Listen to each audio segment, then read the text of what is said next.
Jadi Mas Suko, di dunia ini kan di segala urusan itu ada 4 macam orang. Satu orang yang tahu banyak tentang banyak hal. Dua orang yang tahu sedikit tentang sedikit hal. Tahu banyak tentang sedikit hal. Nomor 3 orang yang tahu sedikit tentang banyak hal. Nomor 4 orang yang tahu sedikit tentang sedikit hal. Nah, orang yang tahu sedikit tentang sedikit hal ini contohnya kayak Kanjeng saya rakyat biasa gitu ya. Kalau Mas Suko ini kan orang yang tahu banyak tentang sedikit hal.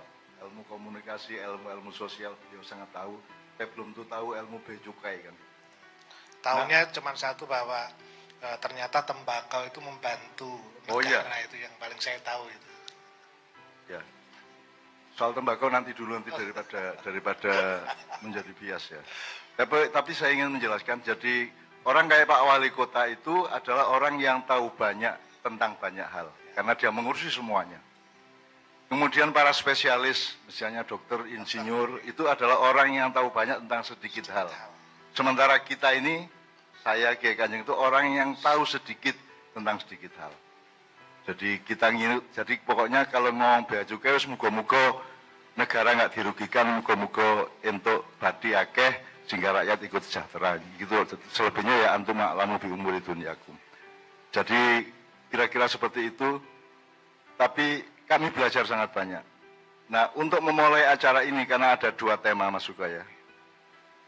Sekarang ini semua tema apa saja itu kan tergantung game plan-nya dan pemahaman terhadap ruang waktu dari tema itu. Jadi gampangannya gini deh, kalau Anda main pingpong jangan berpikir voli. Kalau Anda main voli jangan berpikir sepak bola, kalau Anda main sepak bola jangan berpikir pingpong, kan begitu. Nah mungkin banyak orang di dalam tata sosial, dalam pengelolaan manajemen kenegaraan kadang-kadang ini urusan voli berpikirnya pingpong kan gitu. Ini urusan sepak bola berpikirnya futsal kan gitu. Nah itu saya kira itu simbolisme saja dan bisa kita terapkan, bisa kita introspeksikan pada diri kita masing-masing bahwa semua itu harus pada ketepatan ruang dan waktunya. Nah sekarang karena kita punya banyak tema, paling tidak 2 tadi, kita harus tetap jangan sampai tema sepak bola ini kita berpikirnya, menggiringnya dengan cara berpikir pingpong misalnya. Karena jangan lupa dulu bulu tangkis Indonesia itu merajalela seluruh dunia, selalu juara. Kemudian mulai turun itu ketika game plan-nya diganti, Pak. Ketika gamenya biasanya 15 dijadikan 21 kayak pingpong. Dan sejak itu menurun prestasi kita. Kecuali kemarin juara Olimpiade yang 2 anak putri Kendari sama Manado itu, alhamdulillah.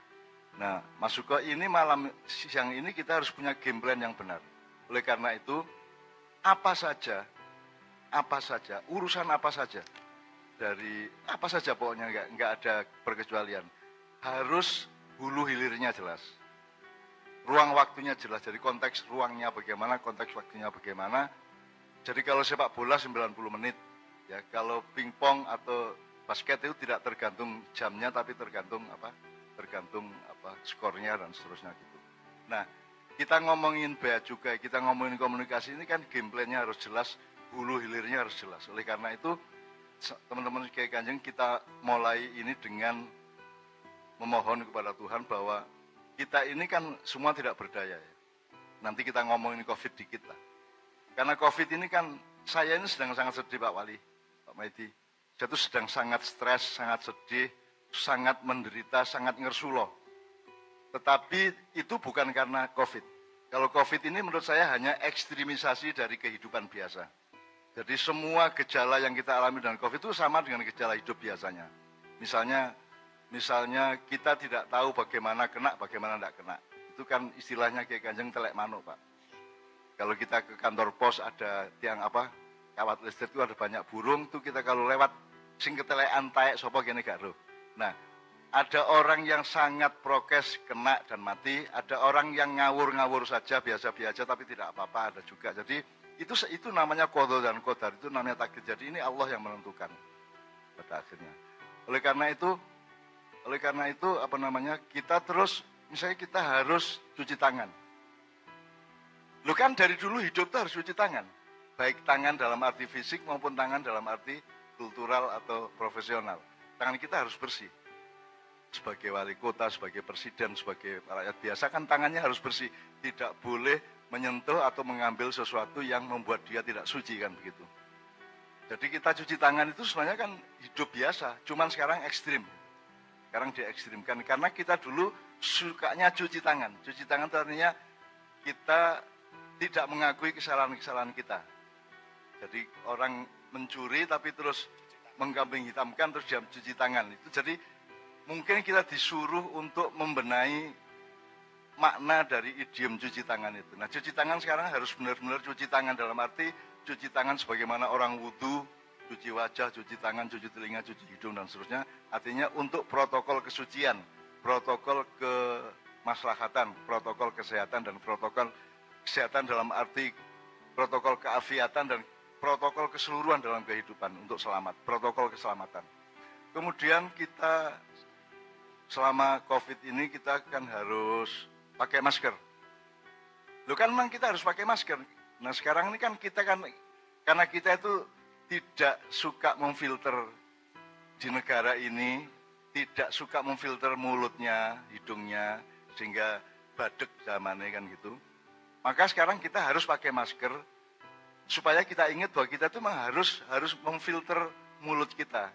Akhirnya karena sudah terlalu lama kita itu tidak mengontrol mulut kita, tidak mengontrol komunikasi, tidak mengontrol informasi dan seterusnya. Akhirnya kita sekarang wajib PCR karena kita adalah panitia cangkem rusak, gitu.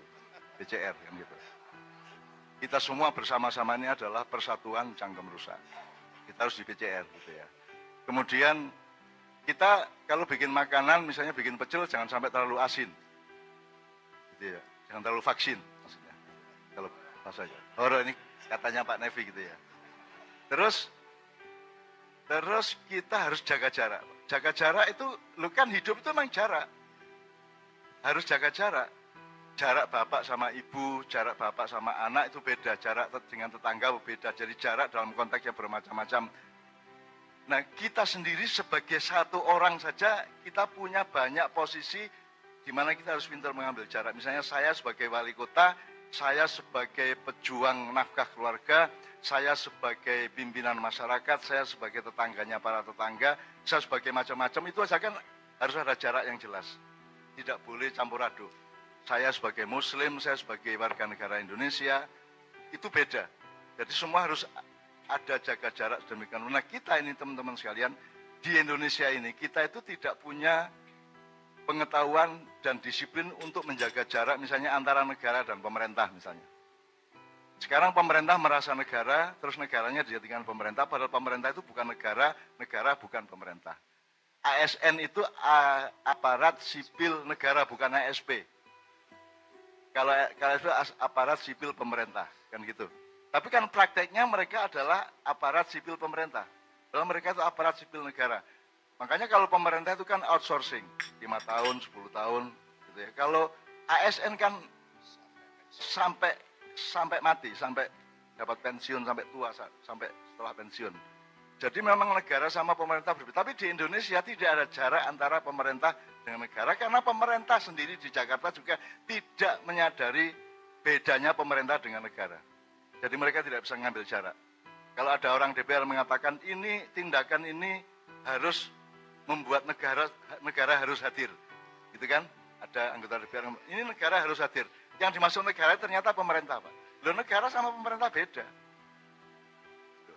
Dan jadi kita itu harus bisa dengan ilmu yang bermacam-macam, pengetahuan yang lebih detail itu kita harus bisa menemukan jarak antara konteks satu dengan konteks yang lain. Misalnya, apa bedanya rakyat dengan masyarakat dengan umat? Nah, Indonesia kalau rakyat itu dari kata ro'iyah. Jadi kepemimpinan, kedaulatan. Jadi rakyat adalah kumpulan orang di satu geografi negara yang pegang kedaulatan. Jadi dia yang milih imam, kalau sudah dipilih imam yang baik, maka imamnya sujud, mereka ikut sujud, imamnya rukuk, mereka ikut rukuk. Maka mereka harus pilih imam yang baik. Nah, di Indonesia, rakyat itu belum memiliki kedaulatan, maka mereka hanya penduduk Republik Indonesia. Gitu ya. Mereka hanya penduduk, paling pol masyarakat. Kalau masyarakat adalah jaringan atau kumpulan orang yang berserikat untuk suatu hal, misalnya bareng-bareng main sepak bola, bareng-bareng mancing, bareng-bareng jualan apa di pasar, itu masyarakat. Kalau umat itu artinya suatu kelompok masyarakat yang satu atau yang seperibuan. Jadi ibu nilainya sama, misalnya umat Islam tuh ibu nilainya adalah Nabi Muhammad SAW. Umat Kristen ibu nilainya adalah Konstantin misalnya gitu ya. Umat Buddha berarti ibu nilainya adalah Buddha Gautama. Umat Hindu berarti ibu nilainya adalah yang berlaku di Hindustan pada abad sekian itu dan seterusnya. Jadi kita ini sekarang kan tidak ambil jarak. Mana penduduk, mana rakyat, mana masyarakat, mana umat disamaratakan, dikebiahuyahkan. Oleh karena itu saya kira dalam pembelajaran mengenai cukai maupun komunikasi ini kita harus mengambil sangkan-paran yang paling mendasar. Bahkan kalau Jawa itu kita kan punya sedulur papat lima pancer. Itu maksudnya kita itu 5 orang.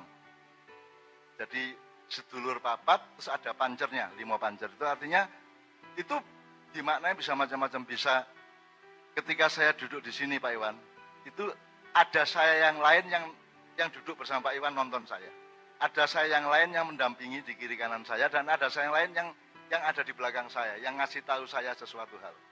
Terus 5 pancer itu adalah diri sejati saya itu bukan saya, karena saya itu tidak ada. Yang ada sejati itu hanya Allah Subhanahu wa taala. Sementara selain Allah itu hanya diada-adakan, hanya diselenggarakan, hanya ayang-ayang kalau bahasa Jawa. Makanya dalam kebudayaan Jawa ada yang namanya sedulur papat 5 pancer.